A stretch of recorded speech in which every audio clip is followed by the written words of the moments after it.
স্বাগত জানাচ্ছি একাত্তর জার্নালে, সঙ্গে আছি আমি মাহবুব হাসান। সংবাদ পর্যালোচনা ভিত্তিক নিয়মিত এই অনুষ্ঠানে আমরা খবরের নানান বিশ্লেষণ করি। পত্রপত্রিকায়, টেলিভিশন, ডিজিটাল মিডিয়া এবং নিউজ পোর্টালে যেসব খবর শিরোনাম হয়ে থাকে তা আমরা জানিয়ে দিই। সেই খবরের সঙ্গে যুক্ত মানুষদের আমরা সংযুক্ত করি আমাদের আলোচনার টেবিলে। আমাদের স্টুডিও এবং অনলাইনে সংযুক্ত থাকা অতিথিরা সেসব খবরের গভীরে ঢোকেন। আজ আমার সঙ্গে আছেন প্রধান উপদেষ্টার উপপ্রেস সচিব জনাব অপূর্ব জাহাঙ্গীর। আপনাকে স্বাগত জানাচ্ছি একাত্তর জার্নালে। দর্শক, বিভিন্ন সময় খবর পর্যালোচনায় আরও অতিথি পর্যায়ক্রমে আমাদের সঙ্গে যুক্ত হবেন, তখন তাদের সঙ্গে আমরা পরিচিত হয়ে নেব। প্রধান উপদেষ্টা নির্বাচনকে চ্যালেঞ্জিং বলছেন। আমি যদি ধারাবাহিকভাবে কয়টা পড়ি, মির্জা ফখরুল ইসলাম আলমগীর বলেছেন ফেব্রুয়ারিতে জাতীয় নির্বাচনের কোনো ব্যত্যয় হলে, মানে ফেব্রুয়ারিতে নির্বাচনের ব্যত্যয়ের প্রশ্নও সামনে আসছে। আবার এনসিপি বলছে, জামায়াত ইসলাম আজকে মন্তব্য করেছে এটা নিয়ে। সব মিলিয়ে এই এবং মানুষের মধ্যে তো আসলে একটা আলোচনা আছেই যে নির্বাচন হবে কি হবে না, মানে এমন শঙ্কা, কি চ্যালেঞ্জ আসলে সরকার দেখছে? প্রধান উপদেষ্টা কি চ্যালেঞ্জ দেখছেন? ধন্যবাদ আজকে আমাকে আমন্ত্রণ জানানোর জন্য। দেখেন, ফখরুল সাহেব বলেছেন ব্যত্যয় আছে, অনেকেই এই কোশ্চেনটা করে। আমিও পার্সোনালি অনেক যেখানেই যাই একটা কোশ্চেন থাকে যে নির্বাচন কি আসলেই ফেব্রুয়ারিতে হবে। আমি এটার কোনো উত্তর দিতে পারি না, কারণ আমার মনে হয় আমি যেখান থেকে আছি মানে না হওয়ার কোনো কারণ আমি দেখছি না। দেখেন, চ্যালেঞ্জ আছে, চ্যালেঞ্জ যে নাই তা না। একটা পরাজিত শক্তি সারাক্ষণ এই ইলেকশনটাকে এবং এই দেশটাকে ডিস্টেবিলাইজ করার জন্য আমরা দেখছি যে কী পরিমাণ টাকা ঢালা হচ্ছে এবং কী পরিমাণ ষড়যন্ত্র করা হচ্ছে।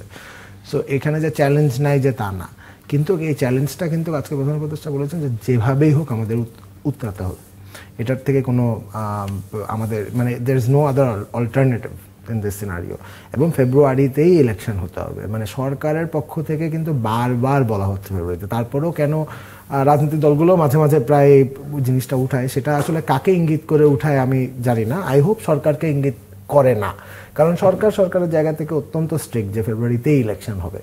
সো এখনও পর্যন্ত we are heading towards that. আমরাও যারা সরকারে আছি, এই অন্তর্বর্তীকালীন সরকারে আমরা যারা ডাক পেয়েছিলাম তারাও রিলিভড যে ফেব্রুয়ারিতে ইলেকশন হবে, কারণ এই জায়গাটা অবশ্যই এটা আমাদের জায়গা না। আমরা দেশের জন্য কাজ করার জন্য এখানে এসেছিলাম এবং সেদিকেই কিন্তু মানে দেশের ট্রেন্ডটা যাচ্ছে। সো আমি এটা নিয়ে ওয়ারিড না যে ফেব্রুয়ারির বাইরে ইলেকশন হবে কিনা, ফেব্রুয়ারিতেই ইলেকশন হবে। জি, একটু অতিথি যদি যুক্ত করে নিই। শামসুজ্জামান দুদু, ভাইস চেয়ারম্যান কেন্দ্রীয় বিএনপির, তাকে একটু যুক্ত করব। মুফতি দেলোয়ার হোসেন সাকি, ঢাকা বিভাগীয় সাংগঠনিক সম্পাদক ইসলামী আন্দোলন বাংলাদেশ, এবং আলাউদ্দিন মোহাম্মদ, যুগ্ম সদস্য সচিব জাতীয় নাগরিক পার্টি এনসিপি। আলাউদ্দিন মাহমুদ, আপনাকে দিয়ে একটু শুরু করি যে জুলাই সনদ বাস্তবায়ন না হলে ফেব্রুয়ারিতে নির্বাচন করা সম্ভব নয় বলে আপনারা মন্তব্য করেছেন। মানে নির্বাচন নিয়ে সংশয় আছে, শঙ্কা আছে ফেব্রুয়ারি নিয়ে? ধন্যবাদ। একটি বিষয় খুবই গুরুত্বপূর্ণ যে জুলাই সনদ বাস্তবায়ন বলতে আসলে আমরা কি বুঝি। জুলাই সনদ তো বাস্তবায়ন হবে নির্বাচনের মাধ্যমেই। এখানে একটা বিষয় হলো যে জুলাই সনদের যে 48টি বিষয় আছে সাংবিধানিক সংস্কার, সেগুলো আপনার গণভোটে যাবে এবং গণভোটে যদি রায় আসে তখন আমরা যেটা প্রস্তাব দেখেছি সেটা হলো যে আপনার পরবর্তী সংসদ হবে একই সাথে পার্লামেন্ট এবং লিমিটেড কনস্টিটিউয়েন্ট অ্যাসেম্বলি। তো সেই প্রেক্ষিতে মোটা দাগে আমরা সাংবিধানিক সংস্কারগুলো বাস্তবায়ন আমরা নির্বাচনের পরে নির্বাচনের মাধ্যমে শুরু হবে। কিন্তু তার পূর্বে যেগুলো আপনার এখনই বাস্তবায়ন যোগ্য, এগুলো তো আসলে কমিশনেই প্রস্তাব দিয়েছে যে এখনই বাস্তবায়ন করা সম্ভব, সেগুলো এখনই আপনার অর্ডারের মাধ্যমে বাস্তবায়ন করে ফেলতে। তো এটা নিয়ে আমাদের কোনো সংশয় নাই যে নির্বাচন ফেব্রুয়ারিতে হবে না কিংবা আদার্স। আমরা চাই নির্বাচন ফেব্রুয়ারিতে হোক এবং দেশ স্টেবিলিটির দিকে যাক, এবং এখন সরকারের কাছেও একটা সুস্পষ্ট পথরেখা আছে যে কিভাবে জুলাই সনদ বাস্তবায়ন করা হবে। আমরা তেমন সংশয় দেখছি না আনটিল এন্ড আনলেস রাজনৈতিক দলগুলো আবার এটা নিয়ে যদি কোনো নতুন করে। কিন্তু আজকে রংপুরে নাহিদ ইসলাম বললেন যে ফেব্রুয়ারিতে নির্বাচন সম্ভব নয় জুলাই সনদ এবং গণহত্যার বিচার ছাড়া। মানে এটা কি মানে পলিটিক্যাল স্টেটমেন্ট নাকি এটা একটু মিনিং আছে? এখানে আপনি একটা বিষয় লক্ষ্য করেছেন, বিচার কিন্তু আপনি কয়েক সপ্তাহ যদি দেখেন বিচার প্রক্রিয়া একটা উল্লেখযোগ্য অগ্রগতি দেখা যাচ্ছে, এবং আমরা জানি যে এই আগামী মাসেই অনেকগুলো গুরুত্বপূর্ণ মামলা রায় দেওয়া হবে। সে প্রেক্ষিতে যেহেতু আশঙ্কার কথা বলেছেন, আশঙ্কা রাজনীতিবিদ হিসেবে বাংলাদেশকে নিয়ে আশঙ্কা থাকবে আমাদের। আমরা সবাই সত্যিকার অর্থেই বাংলাদেশের মানুষের বেটারমেন্টের জন্য রাজনীতি করছি।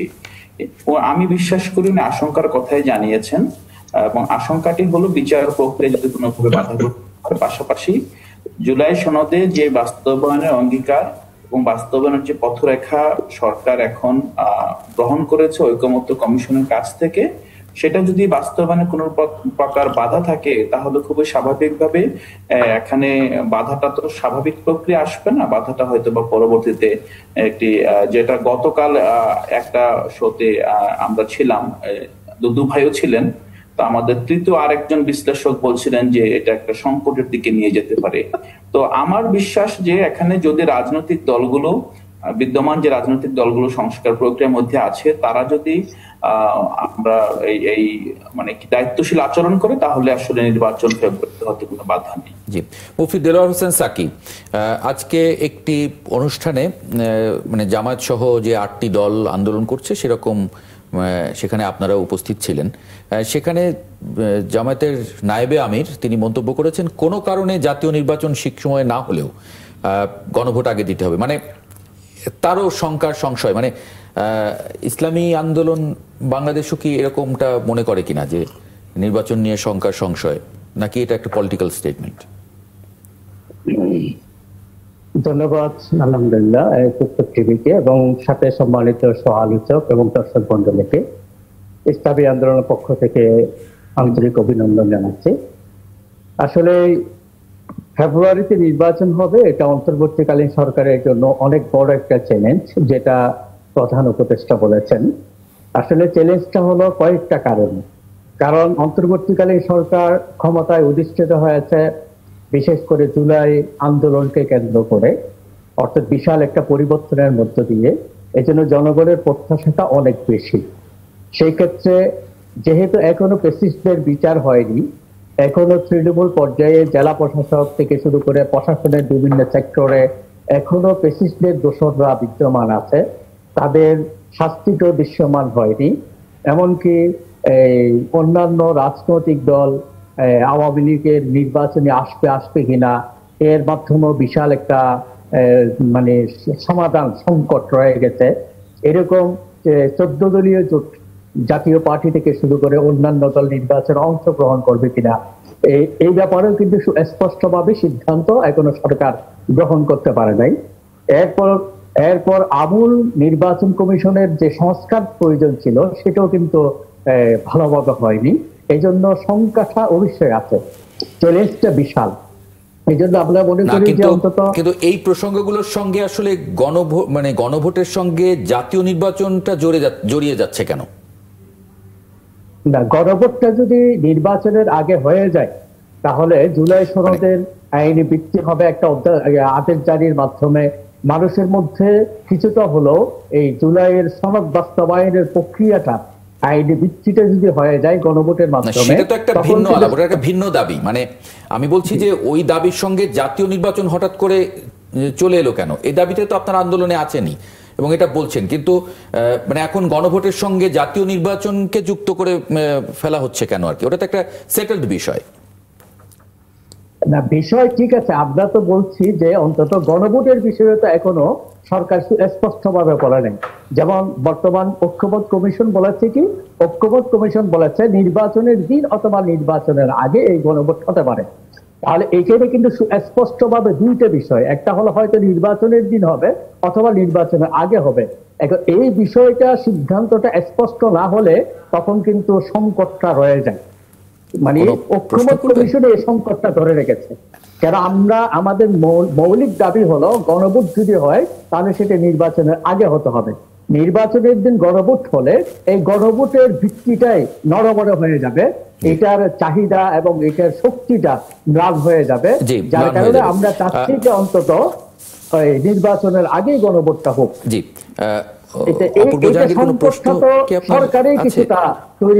আচ্ছা, অপূর্ব জাহাঙ্গীর একটা প্রশ্ন করতে চান আপনাকে, মুফতি দেলোয়ার হোসেন সাকি। আমি শুধু জাস্ট ফর মাই কিউরিওসিটি, আমি জাস্ট জানার জন্য যে আমরা মানে আপনার কি মনে হয় যে এই ডিবেটটা আমরা একটা সিভিলাইজ ডিবেটের মাধ্যমে এটা একটা জায়গায় আমরা পৌঁছাতে পারবো কিনা, মানে এখনো যে 19-20টা রয়েছে এটা মানে আলোচনার মাধ্যমে একটা জায়গায় পৌঁছানো সম্ভব কিনা, জাস্ট আপনার ব্যক্তিগত ঐক্যমত কমিশনে এই দীর্ঘ বৈঠকের পর সকল রাজনৈতিক দলের আলহামদুলিল্লাহ ঐক্যমত কমিশনের যে পারস্পরিক যে সমঝোতাটা, এটা কিন্তু বাংলাদেশের এই 54 বছরের ইতিহাসে বিরল। এরকম দীর্ঘ সংলাপ, দীর্ঘ পারস্পরিক সমঝোতা এটা হয়নি। এই ঐক্যমত কমিশনের এই দীর্ঘ আলাপেই যেটা সমাধান হয়নি, সেটা নতুন একটু আনমিউট করে নেবেন, আপনার কথা শুনতে পাচ্ছি না আমরা। জি এখন শুনতে পাচ্ছি, জি থ্যাংক ইউ। যেটা বলছিলেন সরকারের ঐক্যমত কমিশনের এত দীর্ঘ আলাপ আলোচনা, পারস্পরিক সমঝোতা, রাজনৈতিক দলগুলোর হাজার হাজার ঘন্টা এরা ব্যয় করেছেন সমঝোতা, ঐক্যমত হতে পারেন নাই। এখন নতুন করে আবার ঐক্যমত হবেন, পারস্পরিক দূরত্বটা কমে আসবে, এটা আসলে আমরা মনে করি না। এই জন্য মনে করেন না, যেহেতু অন্তর্বর্তীকালীন সরকার বিশাল একটা পট পরিবর্তনের মাধ্যমে ক্ষমতায় অধিষ্ঠিত হয়েছে, তাদের অন্তত জুলাইয়ের এই শক্তিটাকে, স্পিরিটটাকে ধারণ করে এদেরকে আদেশের মাধ্যমে এই সংকটটা সমাধান করতে হবে। এটা তাহলে চাপিয়ে দেওয়ার মতো হয়ে যাবে কিনা, মানে আপনারা ঠিক করতে পারলেন না সেটা আসলে আমরা তো চাপিয়ে দিচ্ছি না, আমরা জনগণের উপর ছেড়ে দিচ্ছি। অর্থাৎ জনগণ গণভোটের মাধ্যমে এটাকে একটা সমাধান দিবে। এখানে বিএনপি অথবা ইসলামী আন্দোলন অথবা জামাত নয়, বাংলাদেশের জনগণই সিদ্ধান্ত দিবে যে গণভোটের মাধ্যমে আসলে জুলাই সনদের শক্তিটা কতটুকু। শামসুজ্জামান দুদু, আপনি মানে আলোচনা শুনলেন এবং এই যে সংশয় এটা তো দীর্ঘদিন ধরে চলছে, সেই জায়গা থেকে মানে বিএনপিরও একটা বড় শঙ্কার জায়গা, এবং বিশেষ করে মির্জা ফখরুল ইসলাম আলমগীর তো খুব পরিষ্কার স্পষ্ট করে বলেছেন যে এটা রাজনৈতিক দলগুলোর সঙ্গে প্রতারণা, জুলাই সনদের সই করা জায়গা থেকে সরে আসা ইত্যাদি সবকিছু মিলিয়ে আপনি শঙ্কা দেখেন কিনা নির্বাচনে? জি, আপনাকে ধন্যবাদ। এখানে বিজ্ঞ আলোচকরা আছেন, তাদেরকে শুভেচ্ছা। আসলে হয়েছে কি, সদিচ্ছাটা সব থেকে বড় আমার কাছে মনে হয়েছে। আমাদের মহাসচিব কিন্তু বিষয়টি খুব পরিষ্কার করেছেন যে নির্বাচন ফেব্রুয়ারিতে অতি অবশ্যই হতে হবে। এটি শঙ্কার মধ্যে ফেলা অথবা কোনো খারাপ উদ্দেশ্যে বিতর্কিত করা এটা ঠিক হবে না, এটা কারোর জন্য ভালো হবে না, দেশের জন্য না, রাজনৈতিক দলগুলোর জন্য না, অন্য যে কোনো বিষয়। যেমন বেশ একটা বড় সময় নেই জাতীয় ঐক্য কমিশন, মানে সকলের সঙ্গে খোলামেলা আলোচনা করে তারা কিন্তু একটা জায়গায় এসে পৌঁছেছে। আমাদের পক্ষ থেকে যেমন নোট অফ ডিসেন্টের একেবারে পুরোপুরি ভাবে অ্যাভয়েড করা হয়েছে, বাদ দেওয়া হয়েছে, এটা আমাদের মহাসচিব পরিষ্কার পার্টির পক্ষ থেকে বলা হয়েছে।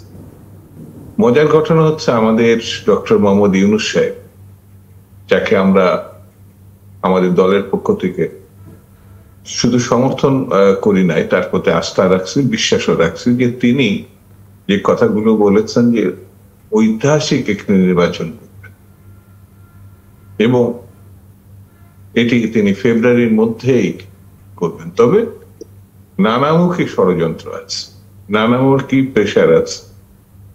এমনকি তার প্রেস সচিব সাহেব সম্ভবত গতকাল বা আজকে বলেছেন অনেক ধরনের প্রতিবন্ধকতা সৃষ্টির উদ্যোগ নেওয়া হতে পারে। আপনার বিদেশি দুটি কাগজের সঙ্গে অতীত স্বৈরাচার প্রধান শেখ হাসিনা, তিনিও নির্বাচনকে কিভাবে দেখছেন এবং তিনি দেশে কি করতে চান একটা আভাস তিনি দিয়েছেন।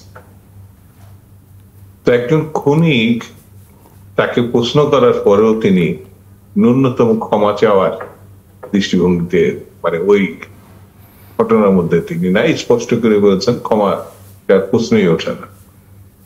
এরকম একটি পরিস্থিতির মধ্যে আপনাকে সব থেকে গুরুত্বপূর্ণ অর্থাৎ স্বৈরতন্ত্রের পতনের মধ্য দিয়ে গণতন্ত্রের উত্তরণ, আমি তো নির্বাচন ছাড়া কোনো বিকল্প কিছু দেখি না। সেই নির্বাচনটি সরকারকে আমরা সর্বান্তকরণের সহযোগিতা করছি, জি, কিন্তু সরকার এটি বারবার প্রতিশ্রুতিবদ্ধ হলো। তিনি এই কথাও বলেছেন, আমরা প্রতিশ্রুতিবদ্ধ একটি ভালো নির্বাচনের জন্য, কিন্তু নানামুখী সন্দেহ, অবিশ্বাস, আমার মনে হয় বিভিন্ন মহল থেকে জাতির সংকটকে আরো তীব্র করার জন্য এই ধরনের পরিস্থিতি বা এক ধরনের গুজবই বলবো তৈরি করা হচ্ছে। আমি দৃঢ়ভাবে বিশ্বাস করি ফেব্রুয়ারিতেই জাতীয় সংসদের নির্বাচন এই দেশে হবে, এই কারণে যে এই গণতন্ত্রের উত্তরণের জন্য স্বৈরাচারের পতনের ঘটনায় আমাদের অনেক ছেলে মেয়ে শহীদ হয়েছে, নির্বিচারে তারা তাদের জীবন উৎসর্গ করেছে। সেই জন্য সন্দেহ অবিশ্বাসের কথা যতই বলা হোক, নির্বাচন হবে বলে আমি মনে করি, আমার পার্টি মনে হয়। এই আলোচনাটা আমরা একটু বড় করে নেব, একটা ছোট্ট বিরতির পরে আবার একটু ফিরে আসি। দর্শক, ৭১ জার্নালে পর্যায়ে একটা ছোট্ট বিরতি নিচ্ছি, ফিরছি, সঙ্গে থাকবেন আশা করি। বিরতির পরে আরেকবার স্বাগত জানাচ্ছি ৭১ জার্নালে। আমরা যে আলোচনায় ছিলাম, আলাউদ্দিন মোহাম্মদ বিএনপি সংস্কার চায় কিনা এ নিয়ে এখন প্রশ্ন তৈরি হবে। আজকে নাহিদ বলেছেন, তিনি বলেছেন পুরো সময়টায় আমরা দেখেছি গুরুত্বপূর্ণ সংস্কারে বিএনপি ভেটো দিয়েছে, বিরোধিতা করেছে, কিন্তু বিএনপি বলছে যে ৩১ দফা যে সংস্কার প্রস্তাব সেটা তো তারা অনেক আগে থেকেই তারা দিয়ে আসছে এই রাষ্ট্র সংস্কারের জন্য, কিন্তু তাহলে এখন সংস্কার চায় না বিএনপি, এরকম প্রশ্ন কেন তৈরি হচ্ছে? আপনি কি আমাকে প্রশ্ন? জি, আলাউদ্দিন মোহাম্মদ। হ্যাঁ, বিএনপি সংস্কার চায়, তবে যে সংস্কার বিএনপি চায় সেই সংস্কার আসলে গণ অভ্যুত্থান পূর্ব বাংলাদেশের বাস্তবতায় ছিল। আমরা তখন সংস্কার বিষয়টি আসলে বিএনপিকে অ্যাপ্রিসিয়েট করতে হয়। বিএনপির পূর্বে গণতন্ত্র মঞ্চের সাথে বিএনপি ছিল, তারা সবাই মিলে একটি সংস্কার ড্রাফট করেছে। ওই সময়ের জন্য এটা বেশ উচ্চাভিলাষী ছিল এবং এটার জন্য আমি বিএনপিকে ধন্যবাদ জানাই দল হিসেবে। কিন্তু সবচেয়ে বড় যেই আপনার আইরনি, সেটা হলো বিএনপি সংস্কার এতগুলো প্রস্তাব, এতগুলো অঙ্গীকার দেওয়া সত্ত্বেও যখন কার্যকরভাবে বাংলাদেশে ছাত্র জনতার নেতৃত্বে একটি গণ অভ্যুত্থান সংঘটিত হলো, গণ অভ্যুত্থানের পরের বাস্তবতায় যখন রাষ্ট্র সত্যিকার অর্থেই কিছু রেডিক্যাল সংস্কার অথবা কিছু সাবস্টেন্সিয়াল সংস্কারের দিকে অগ্রগতির দিকে যাচ্ছিল, তখন আমরা দেখলাম যে জাতির সামনেই আপনারা দেখেছেন যেটা পরিষ্কার যে প্রতিটি সংস্কারই বিএনপিকে বুঝাতে, বিএনপিকে কনভিন্স করতে অধিবেশন পর অধিবেশন লেগেছে। না, এটা তো খুব স্বাভাবিক যে আপনার সব কথাই আমাকে মানতে হবে কেন, মানে এটাই গণতান্ত্রিক কিনা, মানে বিএনপি নাই মানতে পারে, বিএনপি অন্যভাবে ভাবতে পারে, সেটা ভালো হতে পারে আপনার আমার চেয়ে, সুতরাং এইভাবে বলা যায় কিনা? এটা তো আমাদের কোনো আপত্তি নেই। বিএনপির এই যে মত প্রকাশের স্বাধীনতা, বিএনপি তারা যে সংস্কার কমিশনে, ঐকমত্য কমিশনে যে তারা যে ডিবেট করবে, ডিবেট করার স্বাধীনতাটাকে আমরা সম্মান জানাই। সম্মান জানিয়ে তো আমরা দিনের পর দিন বিএনপির সাথে, অন্যান্য দলগুলোর সাথে, আমরা অন্যান্য রাজনৈতিক দলগুলো সবাই মিলে আলাপ আলোচনা করেছি। কিন্তু একই সাথে তাদের যেই অবস্থান, এই অবস্থানকেও তো আমার সমালোচনা করার স্বাধীনতা থাকতে হবে। নিশ্চয়ই, সেটাও এটা খুব আরেকটা বড় বিষয় বুঝতে হবে যে বিএনপি যখন সংস্কারের প্রস্তাব দিয়েছে, অথবা আমরা যদি ৩১ দফার মধ্যে যে সংস্কার ছাড়াও তো প্রতিশ্রুতি আছে অনেক, যদি সব সংস্কার না, ওই সময়কার যে বাস্তবতা, ওই সময় তো আর ১৪০০ শহীদ হয় নাই, ওই সময় তো বাংলাদেশের হাজার হাজার মানুষ রাস্তায় নেমে আহত হয়ে ঘরে ফিরে নাই, লক্ষ লক্ষ মানুষ রাস্তায় এসে শেখ হাসিনাকে চ্যালেঞ্জ করে ছুড়ে ফেলে দেয় নাই। তো আপনি যদি দেখেন যে যদি ২৮ অক্টোবরের যে বিএনপির নেতৃত্বে গণ অভ্যুত্থানের সম্ভাবনা তৈরি হয়েছিল, যদি সেটাই গণ অভ্যুত্থানে রূপান্তরিত হতো, তাহলে কিন্তু আপনার সরকার গঠিত হতো পল্টনে। মানে বিএনপির যে অফিস আছে, বিএনপির অফিসটা হতো গণ অভ্যুত্থানের কেন্দ্রবিন্দু। এখন বিভিন্ন কারণে ওই সময়কার আপনার ওই গণ অভ্যুত্থানের সম্ভাবনাটা বাস্তবায়ন হয়নি। কেন হয়নি এটা নিয়ে বিস্তর আলাপ আলোচনা আছে, সেটা নিয়ে আমরা না যাই এখন। যেটা হয়েছে পরবর্তীতে যখন ডেসপারেট হয়ে গিয়েছে জনগণ, তারা দেখলো যে কোনো রাজনৈতিক দলের জন্য আর 31 দফার জন্য অপেক্ষা করার কোনো সুযোগ নেই। এখন তাদেরকে রাস্তায় নেমে যেতে হবে। তারা রাস্তায় নেমেছে এবং তারা রাস্তায় ব্রুটালি কিল্ড হয়েছে, অনডেড হয়েছে। তাদের যে দাবি, এই দাবিটা তো গুরুত্বপূর্ণ। বিএনপি যদি দাবি করে তারা 16 বছর ধরে সংস্কারের দাবিতে বাংলাদেশের কার্যকর গণতন্ত্রের জন্য লড়াই করে এসেছিল, খুবই অ্যাপ্রিসিয়েবল কাজ, এবং এটা অবশ্যই বাংলাদেশের জনগণ তাদেরকে সে স্বীকৃতি দেয়, আমরাও দেই, এবং আগামী নির্বাচনে আমরা আশা করি ভোটের মাধ্যমে তারা জনগণের কাছ থেকে সম্মানজনক রায় পাবেন। পাশাপাশি এটাও তো বুঝতে হবে যে গণ অভ্যুত্থানের যেই জনগণ রাস্তায় নেমে এসেছিল, যারা আসলে রাজনীতি যাদের পেশা নয়, দেশ পরিচালনা যাদের পেশা নয়, তারা তাদের কর্ম, তাদের যেই নিজস্ব গণ্ডির বাইরে এসে এই নতুন একটা রাষ্ট্রের ভাবনাকে মাথায় রেখে, একটা নতুন স্বাধীনতার ভাবনাকে মাথায় রেখে তারা যে আপনার রাস্তা নেমে এসেছিল, তাদের যেই দাবি, এই যে বাস্তবতা যে পরিবর্তন হয়ে গিয়েছে, এই পরিবর্তিত বাস্তবতা তো বিএনপির 31 দফারও একটু পরিবর্তন দরকার ছিল। আমরা যদি এমন পেতাম যে বিএনপি এই পরিবর্তনকে মাথায় রেখে 31 দফাকে আরো বেশি বিপ্লবী আপনার সংস্কার প্রস্তাবে রূপান্তর করত, অথবা বিএনপি নেতৃত্ব যদি এই বিপ্লবকে পরিপূর্ণভাবে ধারণ করত, বিপ্লবের আমি বলছি যে নেতৃত্ব সবাই না, যারা আলোচনা করছেন, ইভেন যারা আপনার অনেক সময় দেখেছেন যে জুলাই যোদ্ধাদের নিয়ে মন্তব্য করেছেন, আমার সামনে যিনি আছেন পরম শ্রদ্ধা আমার বড় ভাই, আমরা ব্যক্তিগতভাবে কাউকে বলছি না, বাট প্রতিটি দলের মধ্যেই যেই অংশগুলো আছে যারা সবাই যদি সমন্বিতভাবে বিপ্লবকে ধারণ করতো, তাহলে হয়তো আমাদের এই সংস্কার নিয়ে এত বিতর্কের। একটু শামসুজ্জামান দুদু, আপনার একটু মন্তব্য জানি। আলাউদ্দিন মোহাম্মদ যেরকম বলছিলেন যে আপনাদের এই 31 দফার এটার সংস্কার প্রয়োজন ছিল বলে তারা ভাবেন, তারা মনে করেন। উল্টো দিকে আলাপ আছে যে তাদেরও কথা বলার অধিকার আছে, আপনাদেরও নোট অফ ডিসেন্ট দেওয়ার অধিকার আছে যে কোনো বিষয়ে।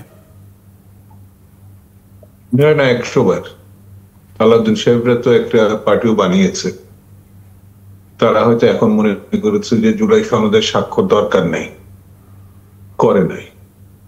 জুলাইয়ের সৃষ্টিতে তারা ছিল, এখন সৃষ্টিকে মানে কি মানে না সেটা নিয়ে আমি প্রশ্ন তুলব না। এখন হয়তো পথ খুঁজছে কি করে আবার সই করা যায়, এটা হতে পারে। তরুণদের ভাবনা একটু অস্থিরতার মধ্যে থাকে, সৃষ্টির প্রক্রিয়ার মধ্যে থাকে। আমাদের বয়সে আসলে তখন আবার আরেকটা ফর্মে আসে। আলাউদ্দিন সাহেবদেরকে আমরা ধন্যবাদ জানাই যে তারা যখন এটা মানে সেই প্রক্রিয়ার মধ্যে ছিল না, স্কুলের অথবা কলেজের ছাত্র ছিল বা তারও নিচে ছিল, তখনই আমরা সংস্কারের কথাটা বলেছিলাম। হয়তোবা সেই জন্য তারা এই জিনিসটা ড্রফট আউট হয়ে গেছে, যে আমাদের নেতা জনাব তারেক রহমান স্পষ্ট করে বলেছেন যে এই 31 দফার বাইরেও নতুন ভাবনা থাকে, সেটা সংযোজন করা যাবে। তো এটা হয়তো যে কোনো কারণে হোক উনি মিস করেছেন, আমি নিজে বললাম যে এটা একটা বিএনপির 31 দফা না, এটা 2030 প্রথম বেগম জিয়া উপস্থাপন করেছিলেন। তারপর এটা 27 দফা, বিভিন্ন রাজনৈতিক দলের সঙ্গে আলোচনা। তখন এনসিপি জন্ম হয় নাই বা প্রশ্ন ওঠে না, কারণ গণঅভ্যুত্থানই হয় নাই। সেই জন্য তারা এই বিষয়ের মধ্যে ছিলেন না। গণঅভ্যুত্থান পরবর্তীতে তারা 31 দফা রেডি পাইছে, তো সমালোচনা তো অবশ্যই করতে পারে, এটা 31 দফার মধ্যেই আছে। এখন তার কথা সে বলবে, অন্য পার্টির কথা অন্যভাবে বলবে, এটা তো স্বাভাবিক। এটা সৃষ্টির জন্যই তো 31 দফা। আর 31 দফা সফল করার জন্য, প্রতিষ্ঠা করার জন্য একটা নির্বাচন লাগবে। এটা তো প্রস্তাব, যেমন জুলাই সনদ সংবিধানের অংশ করতে উপর নির্বাচন দরকার, পার্লামেন্টে যেতে হবে। সেই পার্লামেন্টে তারা যেহেতু গণঅভ্যুত্থানের অন্যতম নিয়ামক শক্তি, মানে তরুণ যারা এই আন্দোলনের একটা বড় ভূমিকা পালন করেছে, তো স্বাভাবিক কারণে জনগণ, দেশবাসীর বা মানুষের তাদের মধ্যে সমর্থন আছে। মানে বিএনপি যদি সেই মানে শক্তি নিয়ে সংসদে যায়, তাহলে সে কি জুলাই সনদ বাস্তবায়ন করবে না 31 দফা করবে? আরে ভাই একটু শোনেন, বিএনপি না, বিএনপি হয়তো 50টা সিট পাবে, 300 সিট তো পাবে এনসিপি, তারা তো দাবি করেছে। তো 300 সিট যদি এনসিপি পায় আবার নাকি আপনাদের সঙ্গে জোট আপনি জোট একটু হচ্ছে শোনেন, সেসব তো শোনেন। গণমাধ্যমে আপনারা আসছে। কথাটা শোনেন না। বিএনপি তো বিরোধী দল হয় কিনা সন্দেহ, তারপরেও নির্বাচনটা যেতে অনেকে অনীহা। তো কোনটা সত্য, কোনটা বিশ্বাসযোগ্য, কোনটা মান্য, এটা তো ভাই আমি বুঝতে পারছি না। ওই জন্য আমি নির্বাচনের কথা গণঅভ্যুত্থানের পর থেকে বলছি, এখনো বলছি, ভবিষ্যতেও বলবো। সেটি একমাত্র পথ এবং সেটির মধ্য দিয়ে আপনাকে যেতে হবে। নতুন স্বাধীনতা, তারপরে নতুন সংবিধান, বা এটার মধ্যে আমি পুরাতনটাই আঁকড়ে ধরে আসি। তো নতুনরা যারা করবেন তারা বিপ্লবের মধ্যে দিয়ে করতে পারে, নির্বাচনের মধ্যে দিতে পারে, ওই লাইন আমাদের না।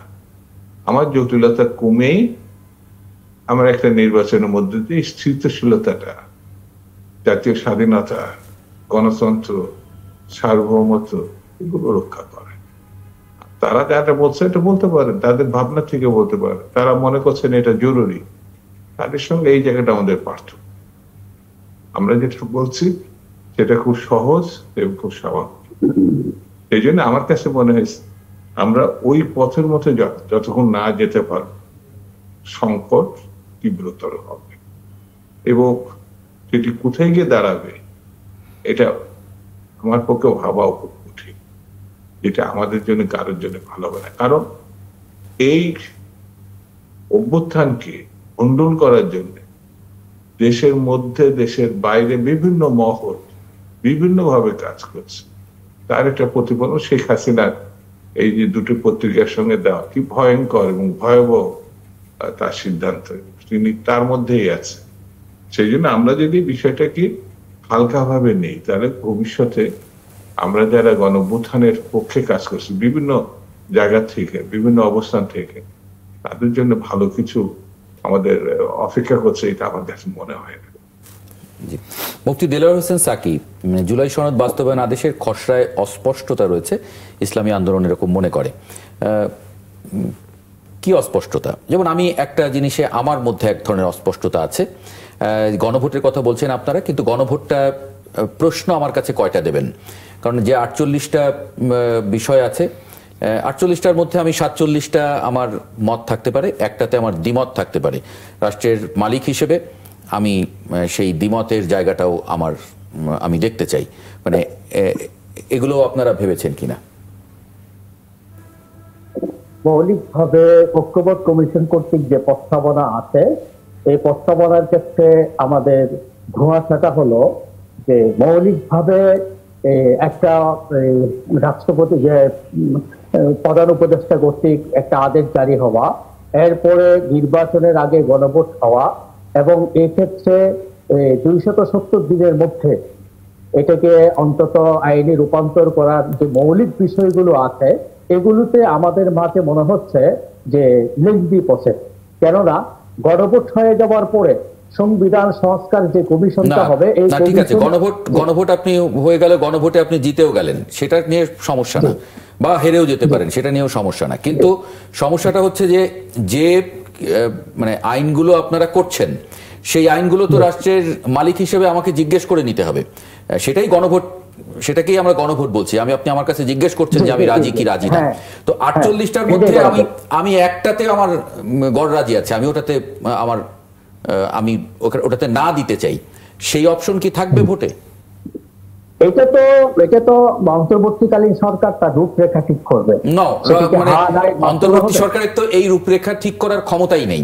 কারণ আপনি আমার কাছে জিজ্ঞেস করছেন 48টা প্রশ্নের উত্তরে তুমি রাজি আছো কি রাজি নেই। আমি একটাতে আমি রাজি নেই, অথচ 47টাতে আমি রাজি। তাহলে কি আমি না দিয়ে দেব, নাকি আমি হ্যাঁ দিয়ে দিব? অথচ 47টায় আমার মত ছিল। কিন্তু এই ক্ষেত্রে এই যে ধোঁয়াশার বিষয়টা এখানেও তো হতে পারে যে অন্তত এখানে জনগণের সঠিক মতামতটা প্রত্যেকটা বিষয়ে, প্রত্যেকটা সংস্কার প্রস্তাবের ব্যাপারে জনগণের স্পষ্ট মতামত দিবে কিনা, নাকি শুধু হা নায়ের মাধ্যমে দিবে, এই রূপরেখাটা ঠিক করবে অন্তর্বর্তীকালীন সরকার, নির্বাচন কমিশন। নির্বাচন কমিশনকে সামগ্রিকভাবে 15 নভেম্বর থেকে টোটাল রূপরেখা তৈরির জন্য, প্রস্তুতি গ্রহণের জন্য নির্দেশনা প্রদান করা হয়েছে। এখন কোন প্রক্রিয়ায় জনগণের মতামতটা নিবে সেটা ঠিক করবেন অন্তর্বর্তীকালীন সরকার। প্রক্রিয়াটা অন্তর্বর্তীকালীন সরকার দিবে। তাহলে একটু অপূর্ব জাহাঙ্গীর যদি একটু ক্লিয়ার করেন এই জায়গায়, মানে এখানে আসলে তারা বলছেন যে অস্পষ্ট, মানে এটা তো আসলে স্পষ্ট করাটাও খুব গুরুত্বপূর্ণ জনগণের কাছে। এবং প্রত্যেকটা বিষয়, আরেকটি বিষয় বোধহয় আজকে প্রধান উপদেষ্টাও এটা অ্যাড্রেস করেছেন যে সংস্কারগুলো করা হচ্ছে এগুলো তো আসলে জনগণের সামনে আসা উচিত একদম প্লেন এন্ড সিম্পল ভাবে। জি, এগুলো যে কি করতে চাইছেন আপনারা সেটা জনগণ ভালো করে আগে বুঝবেন, পড়বেন, জানবেন, তারপরে মতামত দেবেন। সেই মতামত দেওয়ার সেখানেও স্বাধীনতাটা থাকা উচিত যে আমি 48টাতে দেবো না কি আমি আলাদা আলাদা করে দেবার সুযোগ থাকবে। প্রথমত আমি আসলে প্রথমে আগে একটা জিনিস একটু বলে রাখা দরকার যে ঐকমত্য কমিশন মাত্র কাজ তাদের শেষ পর্যায়ে 31 তারিখ পর্যন্ত টাইম আছে যদিও, সেটা হচ্ছে আমি বাংলাদেশের মানে যারা যারা যে সকল পলিটিক্যাল পার্টি ডিসকাশন অংশগ্রহণ করেছে মানে তারা কিন্তু একটা ঐতিহাসিক নজির স্টাবলিশ করলো। এটা মানে বাংলাদেশের ইতিহাসে কখনো এইরকম ডিসকাশন নিয়ে ওপেন এবং বিটিভি বারবার লাইভ করেছে, মানে হচ্ছে হিউজ থিং আমার কাছে মনে হয়। যেটা আপনি বললেন স্পেসিফিক্সে, হ্যাঁ এটা আমিও মনে করি যে এখন যেটা দরকার সেটা হচ্ছে যে এইটাকে জনগণের কাছে নিয়ে যাওয়া এবং যা যা আলোচনা হয়েছে obviously there are technical stuff যেটাকে আমাদের এখন অ্যাকচুয়ালি, এবং আমি বলবো শুধু সরকারের না, এটা রাজনৈতিক দলগুলোরও সিম্পলিফাই করে তারা কি বলেছে এটা এখন জনগণের কাছে নিয়ে যেতে হবে। আলটিমেটলি যেহেতু ঐকমত্য কমিশন তার একটা প্রস্তাবনা দিয়েছে এবং সেটা নিয়েও কিছু ডিবেটের রাজনৈতিক দলের মতামত রয়েছে সেই এনে, আমি এই জায়গাতেও একটু পার্সোনালি খুশি যে আমি আজকে, কারণ আমি দেখলাম যে 3টি বড় বড় রাজনৈতিক দলই ঐকমত্য কমিশনের রিপোর্টটাকে ক্রিটিসাইজ করলো। তার মানে ঐকমত্য কমিশন একদম নিজের জায়গায় দাঁড়িয়ে তার বক্তব্যটা পেশ করেছে আর কি। এটা কিভাবে চ্যানেলড হবে, কিভাবে এটা বাস্তবায়িত হবে সেটা পরের ডিসকাশন, বাট আমরা একটা ঐকমত্য কমিশন একটা মতামত পেয়েছি। এখন হচ্ছে আমার মনে হয় যে যেটা সরকারও ট্রাই করবে, সরকার তো করবেই, রাজনৈতিক দলগুলোরও উচিত তাদের নিজ নিজ জায়গা থেকে এই কাজটি করা, যে এই পুরা জিনিসটা যাতে জনগণের কনভারসেশনের মধ্যে হয়। এবং এখনো পর্যন্ত কিন্তু আসলে একটা ডিবেট থাকে পিআর কি, এটা অনেকে পর্যন্ত বলতে পারে না। অনেক জিনিসই কিন্তু আমরা এখনো পর্যন্ত এটা টেকনিক্যালিটিসটা জানি না। সো এখন আমার কাছে মনে হয় যে এখন দরকার আসলে সব জায়গা থেকে একটা বড় কমিউনিকেশন ক্যাম্পেইনের দরকার, যে যাতে জনগণ একদম প্রত্যেক লেভেলের প্রত্যেক স্তরে যাতে এই কমিউনিকেশনটা যেতে পারে যে these are the things we are working on, these are the things that will be there, এবং এটাকে যতটা সিম্পলিফাই করে গণভোটে নিয়ে যাওয়া যায় আর কি। আমি প্রিটি শিওর সরকারও সেদিকেই করবে আর কি। জি, আমি শামসুজ্জামান দুদু ভাইকে একটু ছেড়ে দিতে হবে আমার একটু আগে, যে কারণে ওনার একটা মন্তব্য নিয়ে আমি আসলে একটু বিরতিতে যাই। আমি যদি 2 মিনিটের বা 2-3 মিনিটের মতো যদি ওনাকে আমি একটু সুযোগ দিই।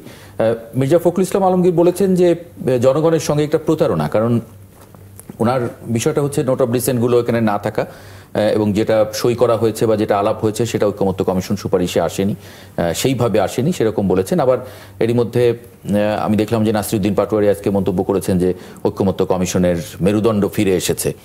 তারা এতদিন একটি দলের ছিল, এখন তারা আসলে নিজেদের শক্তিতে বলিয়ান। শামসুজ্জামান দুদু কি বলবেন আসলে? না, এটা তো স্পষ্ট করে আমাদের পার্টির মহাসচিব এটা বলেছেন এবং নোট অফ ডিসেন্ট বাদ দেওয়া হয়েছে, এটা তো সত্য। এটা তো ডিসকাশনের সময় প্রতিনিয়তই প্রসঙ্গগুলো ছিল। তো স্বাভাবিক কারণে এই প্রসঙ্গে নতুন করে তো আর বলার কিছু না। এখন এই অবস্থায় যদি সরকার গণভোটে যায়, ঠিক এখন যে অবস্থা আছে এই অবস্থা নিয়ে সেক্ষেত্রে আসলে বিএনপির কি অবস্থান হবে? এই যে আপনার একটু আগেই যে আলোচনাটা হলো গণভোটের প্রসঙ্গ যেগুলো থাকবে, সেটি যদি দুটো বা একটা দ্বিমত পোষণ করে, এটি কিন্তু এখনো পরিষ্কার হয় নাই। গণভোটের প্রয়োজন অনেকে এটা বোধ করছেন, কিন্তু গণভোটের যাদের মধ্য দিয়ে আমরা এই রায়টা নিব সেটাকে যদি ইজি করতে না পারি, তাহলে এটা আবার নতুন একটি সংকট তৈরি হতে পারে। সেই জন্য আগে আমাদের গণভোটটা কোন প্রক্রিয়া, কারণ আগে যে গণভোটগুলো হয়েছে হ্যাঁ ভোটের, সেই সাবজেক্ট আর এই সাবজেক্ট ইলেকশনের বিষয়টি কিন্তু একেবারে ভিন্নতর। সেই জায়গাটা যদি আমরা ক্লিয়ার না করে গণভোটে আমরা চলে যাই, তা আমরা যেটা তাদের কাছে চাচ্ছি সেখানে হ্যাঁ হওয়ার কথা, সেখানে না হয়ে গেলে বিষয়টি একটা জটিলতা তৈরি হবে। সেই জন্য আমার কাছে মনে হয়েছে যে প্রসঙ্গগুলো আলোচনা হয়েছে, গণভোট ছাড়াই আমরা তো কমিশনের অনেক ব্যাপারে একমত হয়েছে, অথবা নোট অফ ডিসেন্ট বা অথবা দ্বিমত পোষণ করতে পেরেছে। তো এটার ফয়সালা তো আমরা জনগণের কাছে আপনার সরাসরি নিয়ে যেতে পারি, জি, কর্মসূচি হিসাবে নিয়ে যেতে পারি। যেমন আমরা একে স্পষ্ট করেই বলি, যদি নির্বাচনে যায় নোট অফ ডিসেন্ট তো আমার রাজনৈতিক কর্মসূচির অংশ হবে। তা আমি যদি জয়লাভ করি তাহলে স্বাভাবিক কারণে ওইগুলো প্রাধান্য থাকবে এবং আমরা পার্লামেন্টে গিয়ে সেগুলো গুরুত্ব দিব, এটা স্বাভাবিক। আমাদের বাইরে যারা কাজ করছেন বা দ্বিমত করছেন বা অন্য ভাবনা ভাবছেন, তারা জয়লাভ করলে কি আমার কর্মসূচি তারা কি সব ওখানে প্রতিষ্ঠা করার জন্য যাবেন নাকি? তারা তাদের মতো করে তো যাবেন।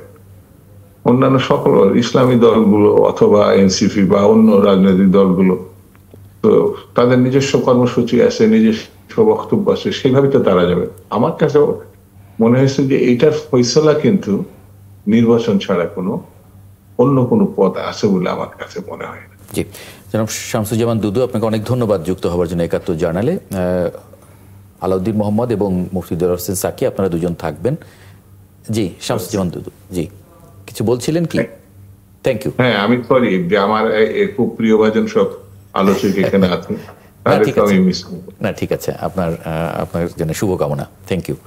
দর্শক, একটা ছোট্ট বিরতি নিয়ে ফিরে আসছে ৭১ জার্নালে, সঙ্গে থাকবেন আশা করি। বিরতির পরে আরেকবার স্বাগত জানাচ্ছি ৭১ জার্নালে। এই পর্যায়ে একটু দেখে নেব আগামীকাল সকালে যে পত্রিকাগুলো আপনার হাতে পৌঁছবে কি শিরোনাম করেছে আজকে। একটু যদি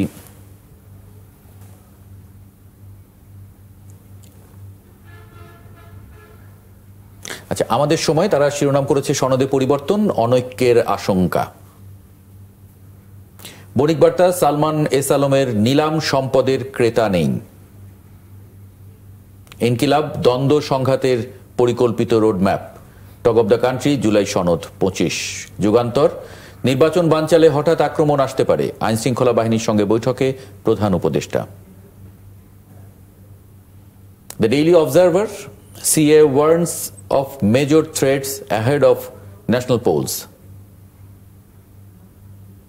সংবাদ প্রতিদিন, সুষ্ঠু নির্বাচন আয়োজনে কতটা প্রস্তুত প্রশাসন। Daily times of Bangladesh, defiant Hasina unapologetic over July bloodshed. শিরোনামগুলো দেখে নিলাম যে পত্রিকাগুলো কাল সকালে আপনি পেতে যাচ্ছেন, তার শিরোনাম কি ছিল। আমরা যে আলোচনায় ছিলাম আলাউদ্দিন মোহাম্মদ, এই আলোচনাটা আমরা একটু শেষ করব। জুলাই সনদের যে বাস্তবায়ন প্রশ্ন, সেটা নিয়ে যদি একটু ২ মিনিটে মন্তব্য করেন, তারপরে আমি একটু মুফতি দেলোয়ার হোসেন সাকির কাছে যাব। না, এখন জুলাই সনদ বাস্তবায়নের যেই পথে আছে, সরকারের উচিত খুব যত দ্রুত সম্ভব কিভাবে অর্ডার দেওয়া হবে সেই অর্ডারের ড্রাফট জাতির সামনে পেশ করা। কারণ আমরা দেখেছি যখন জুলাই ঘোষণাপত্র দেওয়া হয় তখন সব দল থেকে মতামত দিয়েছে, কিন্তু ঘোষণা কি আসবে সেটা ফাইনাল ড্রাফট কিন্তু সবার সাথে আপনার পরামর্শ করে করা। এই প্রেক্ষিতে ঘোষণাপত্রটা আমরা দেখলাম যখন ঘোষণা দেওয়া হলো তখন এটাকে অনেকটা পরবর্তী সংসদের কাছে আবেদন মতো একটা পত্র বানিয়ে ফেলা। এখন বাংলাদেশের রাজনীতিতে হঠকারিতা, শঠতা এটা খুবই স্বাভাবিক ঘটনা। আমরা দেখেছি এখানে অনেকগুলো রাজনৈতিক দল অতীতে এক কাজ করেছে এবং এখনো যা দেখতে পাচ্ছি সেক্ষেত্রে আমাদের আশ্বস্ত হওয়ার খুব বেশি কারণ নেই যে আমরা কোনো ডকুমেন্টস কিংবা কোনো ড্রাফট না দেখেই অথবা কোনো কাজ আসলে যেটা করা যায় সেই কাজটা আমরা শুধু মুখের কথার উপর অথবা কারো প্রতিশ্রুতির উপর আস্থা রাখতে পারি। সেটা আসলে প্রয়োজন হয় না। রাষ্ট্র চলা আইন দিয়ে আমরা আসলে আইন বুঝতে চাই এবং রাষ্ট্রের প্রতিটি প্রতিশ্রুতির আইনি বাস্তবায়ন চাই। সেক্ষেত্রে যেই অবস্থান সনদ আছে, আমরা মনে করি যে সরকার বাস্তবায়নের যে রূপরেখা গ্রহণ করেছে ঐকমত্য কমিশনের কাছ থেকে, এবং ঐকমত্য কমিশনের প্রধান একই সাথে তিনি এখন সরকার প্রধান, তো ইচ্ছা করলে খুব দ্রুতই তারা এই গণভোটের জন্য যে আদেশ প্রয়োজন হবে সেটা দিতে পারবেন। হাজির মুফতি দেলোয়ার হোসেন সাকি। জি, আমরা এই আলোচনাটা শেষ করব। আপনাদের দলের পক্ষ থেকে আপনারা যে আন্দোলনে আছেন, এটা আসলে অনেকে বলছেন যে এটা একটা পলিটিক্যাল বা ভোটের আন্দোলন, জনসংযোগ একসঙ্গে হয়ে যাচ্ছে এগুলো নিয়ে। সেই জায়গায় জুলাই সনদ বাস্তবায়নের মানে আপনাদের চাওয়াটা কি আসলে? আসলে নির্বাচন এবং জনসম্পৃক্ততার কারণে ইসলামী আন্দোলন বাংলাদেশ কাজ করছে। এই ক্ষেত্রে জুলাই সনদটাকে ইসলামী আন্দোলন খুব গুরুত্বের সাথে বিবেচনা করছে, কারণ বিশেষ করে রাজনৈতিক সংগঠন হিসেবে ইসলামী আন্দোলন বাংলাদেশ ছাত্র জনতার সাথে কাঁধে কাঁধ মিলিয়ে এই জুলাই গণঅভ্যুত্থানে সক্রিয় ভূমিকা পালন করেছে। বাংলাদেশে নিবন্ধিত অনেকগুলো রাজনৈতিক দল আছে। আপনি দেখবেন যে শুধুমাত্র ইসলামী আন্দোলন বাংলাদেশ দলীয় ব্যানার দিয়ে ধারাবাহিক কর্মসূচি পালনের মাধ্যমে এই জুলাই আন্দোলনের ত্যাগ এবং কোরবানির পরিচয় দিয়েছে। সেই ক্ষেত্রে আমাদের জুলাইয়ের ব্যাপারে প্রত্যাশাটা অনেক বেশি, যার কারণে আমরা অন্তর্বর্তীকালীন সরকারের কাছে আবেদন জানিয়েছি অন্তত জুলাই সনদের আইনি ভিত্তি হোক, এরপর নির্বাচনের আগে গণভোট হোক, এরপর আদেশের মাধ্যমে, এমনকি এই কিছুক্ষণ আগেই আমাদের সম্মানিত বিএনপির দুদু সাহেব বলেছেন যে জনগণের সাথে প্রতারণা করা হয়েছে, তারপরে যেসব বিষয়ে তাদের আপত্তি আছে সেটা আবার নির্বাচনে বিজয়ী হওয়ার পর পার্লামেন্টে গিয়ে তাদের সেই বিষয়গুলো, আপত্তিজনক বিষয়গুলো তারা সংযোজন বিয়োজন করবেন। মানে এরকম যে রাজনৈতিক ভাবে মানে জুলাইয়ের ধারাগুলো, জুলাইয়ের প্রত্যাশাগুলো ব্যাহত হবে, সেটা আমরা আগেও প্রত্যাশা করেছিলাম। যার কারণে এরকম একটা সন্দেহ করেছিলাম, যার কারণে আমরা এই জুলাইয়ের একটা আদেশ, জুলাইয়ের সনদের আইনি ভিত্তি, গণভোট এবং নির্বাচন, সংবিধান সংস্কারের জন্য আমরা জোর দাবি করেছিলাম। কেন মানে আমাদের এটা তো পরেও হতে পারে, মানে আপনি আইনও করে ফেললেন, সবকিছু করলেন, তারপরে কোনো একটা রাজনৈতিক দল তারা যদি জিতে যান এবং তারা যদি সংবিধান পরিবর্তনের ক্ষমতা অর্জন করে ফেলেন, তাহলে তো তারা এটাও পরিবর্তন করে ফেলতে পারেন। হ্যাঁ, পরিবর্তন করবেন, কিন্তু জনগণ আলহামদুলিল্লাহ এখন অনেক বেশি সচেতন। মানে তারাও তো জনগণের ম্যান্ডেট নিয়েই আসবেন, তারা তো জনগণের ম্যান্ডেট ছাড়া ক্ষমতায় আসবেন না। জনগণের ম্যান্ডেট নিয়েই আসবেন, জনগণের ম্যান্ডেট হারাবেন। কারণ জনগণ এই যে সংস্কারগুলো করা হয়েছে দীর্ঘ 17 বছর না, যে সংস্কারগুলো করা হয়েছে এই সংস্কারগুলো স্বাধীনতা পরবর্তী একেবারে 54 বছরে জনগণের প্রত্যাশা। এটা শুধু ফ্যাসিস্ট আওয়ামী সরকারের 17 বছরের না, ফ্যাসিস্ট আওয়ামী সরকারের 17 বছরের এই মানে সংকটগুলো না, এই সংস্কারটা একেবারে স্বাধীনতা পরবর্তী জনগণের প্রত্যাশার প্রতিফলন। জি, যদি কোনো প্রশ্ন থাকে আমার দুই অতিথির কাছে, তাহলে এর মধ্যে একটু করে ফেলতে হবে। একটা রাজনৈতিক দল ক্ষমতায় অধিষ্ঠিত হওয়ার পরে একেবারে জুলাই সনদের এই প্রত্যাশাগুলোকে মাটি চাপা দিবেন, এই ঐক্যমত কমিশনের যে প্রস্তাবগুলো এনেছে এই প্রস্তাবগুলো উল্টিয়ে ফেলবেন সংখ্যাগরিষ্ঠ মতামত নিয়ে, এটা সম্ভব না। এটা সম্ভব না, এটা সম্ভব না। জনগণ এখন অনেক সচেতন। জি, আমরা দেখেছি। আমরা একটু ক্লোজ করব এই আলোচনাটা। আপনার না, আমি আসলে তিনজনই যারা ছিলেন তারা যে এই ডিসকাশনে গেছেন ঐক্যমত কমিশনে, আমি পার্সোনালি তাদেরকে ধন্যবাদ জানাতে চাই। এবং অবশ্যই প্রত্যেকের তিনজনেরই 3 ধরনের ওপিনিয়ন আছে। ঐক্যমত কমিশনও তাদের একটা ওপিনিয়ন দিয়েছে। তো এখন আমরা মানে আমি মনে করি যেহেতু জাতিগতভাবে আমাদের ঐক্যটা এখনো আছে, যে যাই বলুক না কেন, তো আমরা মনে করি যে এই যে ডিবেটগুলো আছে এটাও আমরা পার করে যেতে পারবো। অনেক ধন্যবাদ মুফতি দেলোয়ার হোসেন সাকি এবং আলাউদ্দিন মোহাম্মদ, আপনাদের দুজনকে যুক্ত হওয়ার জন্য আজকে 71 জার্নালে। দর্শক, এই পর্যায়ে আরেকটা ছোট্ট বিরতি নেব 71 জার্নালে। বিরতির পরে এসে আমরা একটু আলোচনা করতে চাই শেখ হাসিনা রয়টার্সকে এবং এএফপিকে যে সাক্ষাৎকার দিয়েছেন, সেই তার যে বক্তব্য, সেই বক্তব্যগুলো যদি আমরা একটু ডিকোড করার চেষ্টা করি, সেটা একটা বিরতির পরে করতে চাই অতিথিদের যুক্ত করে নিয়ে। সঙ্গে থাকবেন আশা করি। বিরতির পরে আরেকবার স্বাগত জানাচ্ছি 71 জার্নালে। আমরা বিরতির আগে যেমন বলছিলাম, BDNews24.com এর একটি শিরোনাম, আওয়ামী লীগকে নির্বাচন করতে না দিলে সমর্থকরা ভোট বয়কট করবে, রয়টার্সকে শেখ হাসিনা। এ নিয়ে একটু কথা বলবো। যুক্তরাষ্ট্রের ওয়াশিংটনে বাংলাদেশ দূতাবাসের প্রেস মিনিস্টার গোলাম মুর্তজাকে একটু যুক্ত করে নেই যদি। মুর্তজা ভাই, আপনাকে স্বাগত জানাচ্ছি ৭১ জার্নালে। আপনি নিশ্চয়ই এই খবরটি আজকে সামাজিক যোগাযোগ মাধ্যম সহ মূলধারার গণমাধ্যমগুলোতেও নানানভাবে এসেছে, এক একজন এক এক হেডলাইনটাকে সামনে এনেছে, এক এক বিষয়কে। আপনি আসলে কিভাবে তার এই বক্তব্যকে মানে ব্যাখ্যা করবেন, ঠিক সময়টাও যদি একটু উল্লেখ করেন, কারণ সামনে নির্বাচন, জুলাই সনদের বিষয় নিয়ে নানানভাবে কথা হচ্ছে, দলগুলোর মধ্যেও মতভেদ ইত্যাদি। সেই সময়ে এই ধরনের একটি বিষয়, মানে সময়টাও বিচার্য কিনা? জি, ধন্যবাদ আপনাকে। বাংলাদেশ থেকে গণ আন্দোলনের মুখে পালিয়ে যাওয়া শেখ হাসিনা একটি সাক্ষাৎকার দিয়েছেন এবং সেই সাক্ষাৎকারটি নিয়ে আপনি যেভাবে বললেন যে মূলত সামাজিক যোগাযোগ মাধ্যমে এক ধরনের আলোচনা, তর্ক বিতর্ক চলছে নানাবিধ দিক নিয়ে। তো এই জায়গাটাতে যদি খুব মোটা দাগে বিশ্লেষণ করি তাহলে দেখা যাবে যে বাংলাদেশ থেকে পালিয়ে যাওয়ার 1 বছরের কিছু সময় পরে গিয়ে তিনি বিদেশি গণমাধ্যমের সঙ্গে কথা বললেন। কোট আনকোট কথা যদি বললেন, এইভাবে যদি বলি তাহলে আমার ধারণা সঠিকভাবে বলা হয় না। খেয়াল করে দেখবেন যে একই সময়ে তিনি 3টি গণমাধ্যমকে, আন্তর্জাতিক গণমাধ্যমকে সাক্ষাৎকার দিয়েছেন। এপিকে সাক্ষাৎকার দিয়েছেন, রয়টার্সকে সাক্ষাৎকার দিয়েছেন এবং ইন্ডিপেন্ডেন্ট ইউকে সাক্ষাৎকার দিয়েছেন। তো এটা কি কাকতালীয়? হ্যাঁ, আমরা কেউ যদি বলতে চাই যে কাকতালীয়, সেটা হতে পারে, কিন্তু 3টি আন্তর্জাতিক গণমাধ্যম, প্রায় কাছাকাছি রকমের প্রশ্ন, প্রায় কাছাকাছি রকমের উত্তর। এইভাবে যে সাক্ষাৎকারটা একই সময়ে প্রকাশিত হলো, এটা একটা প্রশ্ন নয়, পর্যালোচনার দাবি রাখে। পর্যালোচনাটা এইরকম যে প্রথমত কথা, 3টি গণমাধ্যম একই রকমের প্রশ্ন দিয়ে, একই রকমের উত্তর দিয়ে, ইমেলে প্রশ্ন পাঠালেন, ইমেলে উত্তর পেলেন, এইভাবে সাক্ষাৎকারটা প্রকাশ করলো একই দিনে। এটা কাকতালীয় হওয়ার কথা নয়। তাহলে হলো কিভাবে, ঘটলো কিভাবে? ধারণা করা হয় যে ইউকে বেসড লবিস্ট ফার্মের মাধ্যমে তিনি তার বক্তব্যগুলো এই সময়ে প্রচার করতে চেয়েছেন আন্তর্জাতিক অঙ্গনে। বক্তব্য তো তিনি প্রতিদিনই প্রচার করছেন সামাজিক যোগাযোগ মাধ্যমে। বাংলাদেশ বিরোধী, বাংলাদেশ সরকার বিরোধী, ডক্টর ইউনূস বিরোধী, বাংলাদেশের জনগণ বিরোধী, সামরিক বাহিনী বিরোধী কথা তিনি বলছেন, প্রতিদিনই বলছেন। এখন আন্তর্জাতিক অঙ্গনে তার এই কথা বলাটার একটা দরকার মনে করেছেন তিনি। দরকার মনে করেছেন 2টি কারণে। একটি কারণ হচ্ছে ফেব্রুয়ারিতে নির্বাচন।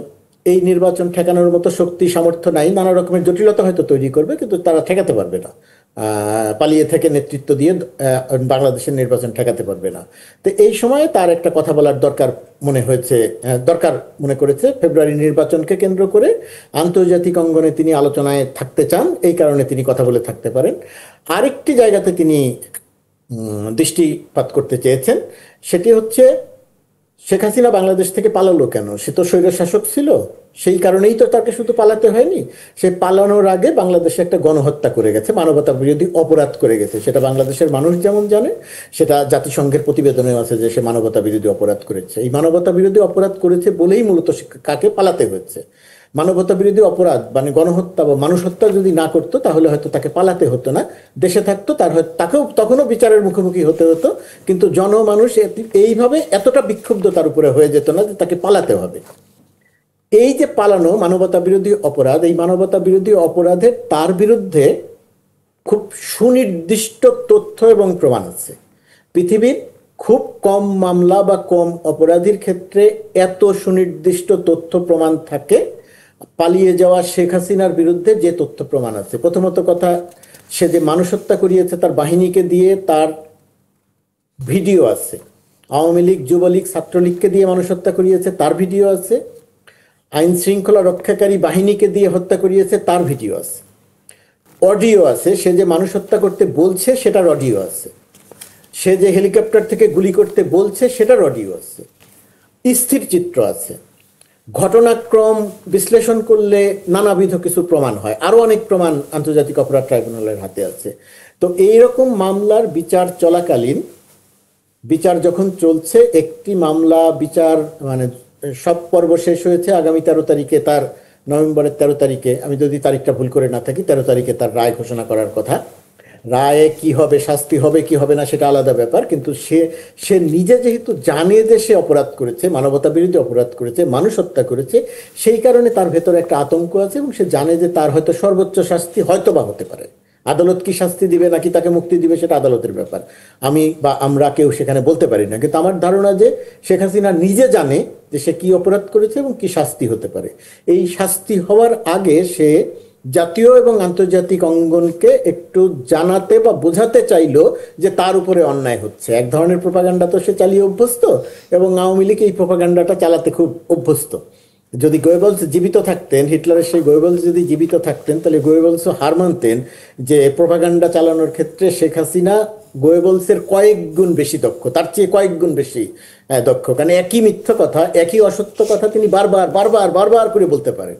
যে অভিযোগের কোনো ভিত্তি নাই তিনি সেই অভিযোগ বারবার বারবার করে বলতে পারেন যে ডক্টর ইউনূস এই করেছে, ডক্টর ইউনূস ওই করেছে। সে 16 বছর ক্ষমতায় থেকে ডক্টর ইউনূসের এমন কোনো ফাইল নাই যেটা একাধিকবার চেক করা হয় নাই, কোথাও কোনো দুর্নীতি পান নাই, কিন্তু কথা বলতে গেলে তিনি বারবার করে বলেন যে ডক্টর ইউনূস এই করেছে, ডক্টর ইউনূস ওই করেছে, যার কোনো ভিত্তি নেই।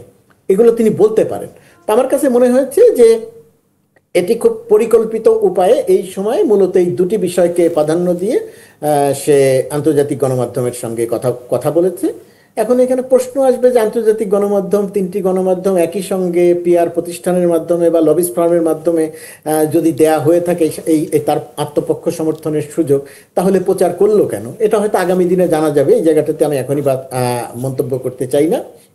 কিন্তু রয়টার্স বা এপির মতো এরকম মানে গণমাধ্যম লবিস্ট ফার্মের মাধ্যমে এরকম প্রোপাগান্ডায় অংশ নেয়, মানে নজির আছে?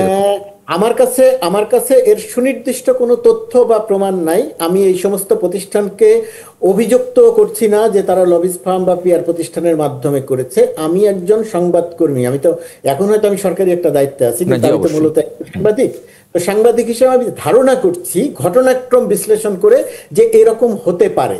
আচ্ছা, হতে পারে এই কারণে বলছি যে ধরেন একই রকমের প্রশ্ন, একই রকমের উত্তর, ইমেলে প্রশ্ন পাঠানো, ইমেলে উত্তর দেয়া, একই সঙ্গে 3টি পত্রিকা 3টি গণমাধ্যম পাঠালো, একই সঙ্গে 3 জনকে জবাব দিল, একই সঙ্গে তারা প্রকাশ করলো, এগুলো একটা প্রশ্ন তৈরি করে, একটা পর্যালোচনার দাবি রাখে। আগামী সময়টা তো আমার ধারণা যেটা আরো পরিষ্কার করে জানা যাবে বা বোঝা যাবে। তবে একটা জিনিস আমি পরিষ্কার করি, সেটি হচ্ছে শেখ হাসিনার সময়ে আল জাজিরা সহ পৃথিবীর আন্তর্জাতিক গণমাধ্যমগুলো তার যে অপকর্মের সংবাদ প্রকাশ করত, তখন বাংলাদেশে বসে কিছু তোষামতকারী সাংবাদিক আল জাজিরাকে সাংবাদিকতা শেখাতো, যেটা হয়েছে ওটা হয় নাই।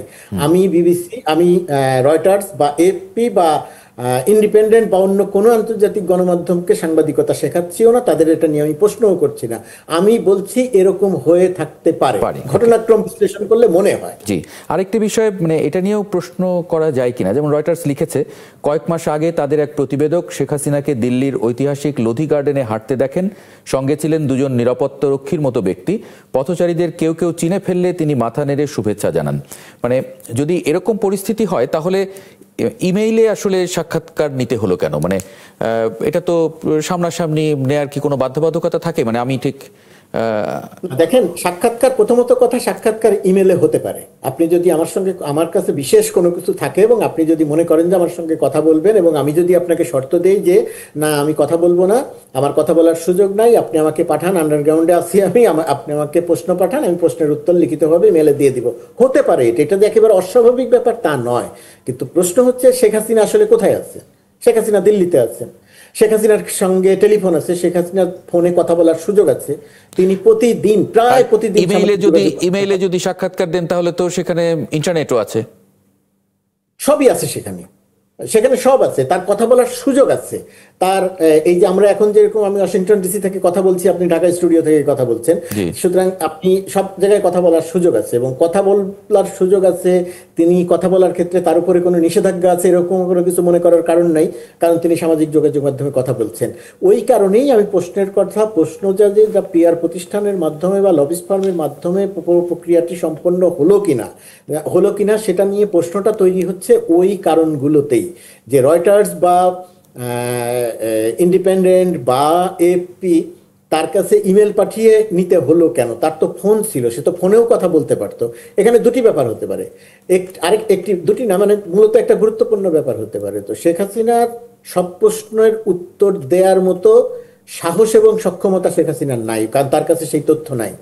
গুম বিষয়ে যদি খুব তিনি যদি প্রশ্নের মুখোমুখি হন যে তিনি মানুষকে গুম করেছিলেন, গুমের যে পরিমাণ তথ্য প্রমাণ, অডিও ভিডিও ইত্যাদি তথ্য প্রমাণ, এবং ভিকটিমরা যারা ফিরে এসে কথা বলছেন, যে সমস্ত প্রমাণ এখন সামাজিক যোগাযোগ মাধ্যমে বা গণমাধ্যমে আছে, সেই সমস্ত জায়গাতে ধরে ধরে যদি প্রশ্ন করা হতো শেখ হাসিনাকে, তাহলে শেখ হাসিনা এই প্রশ্নগুলোর উত্তর দিতে পারতেন না। গণহত্যা চালিয়েছেন, মানবতা বিরোধী অপরাধ করেছেন, তিনি শুধু এক বাক্যে বলছেন যে যারা মারা গেছেন তাদের জন্য আমি শোকার্ত, কিন্তু এই দায় নিব না, ক্ষমা চাইব না।